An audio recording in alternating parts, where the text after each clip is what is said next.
இன்றைய தினம் பாதிக்கப்பட்ட கல்லூரி மாணவிக்கு நீதி கேட்டு இங்கே கோவை மாவட்ட மகளிர் அணியின் சார்பிலே ஒரு மிகப்பெரிய ஆர்ப்பாட்டம் நாங்கள் நடத்தி இருக்கிறோம்.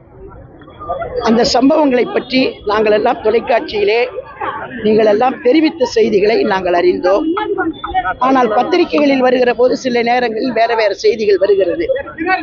பாதிக்கப்பட்ட அந்த மாணவி கல்லூரியிலே படிக்கிற மாணவி, அதுவும் சென்னை கோவையிலே மிக முக்கியமான பகுதி விமான நிலைய பகுதி. பல மாநிலங்கள் இல்லை வெளிநாட்டிலிருந்து வரக்கூடிய விருந்தினர்கள்லாம் வந்து வரக்கூடிய இடம். அதுக்கு பக்கத்திலேயே ஒரு பெண் இந்த அளவுக்கு சீரழிக்கப்பட்டிருக்கிறாள் என்றால் உண்மையிலேயே வன்மையாக கண்டிக்கப்பட வேண்டும்.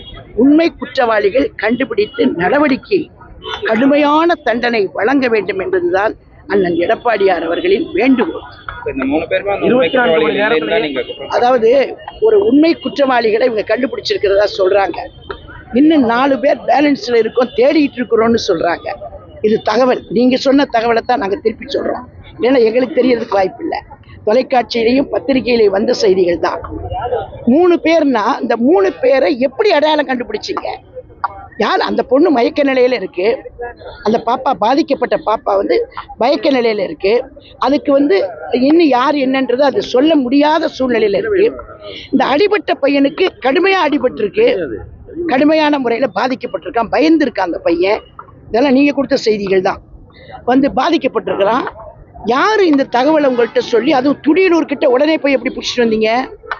துடியலூர் கிட்ட போய் பிடிச்சிட்டு வந்ததா தகவல் வந்திருக்கு. இன்னைக்கு நான் கேட்க விரும்புறது என்னன்னா, உண்மை குற்றவாளிகளை கண்டுபிடிங்க. அதுதான் எங்க அண்ணன் எடப்பாடியார் அவர்கள் திரும்ப திரும்ப சொல்றாரு.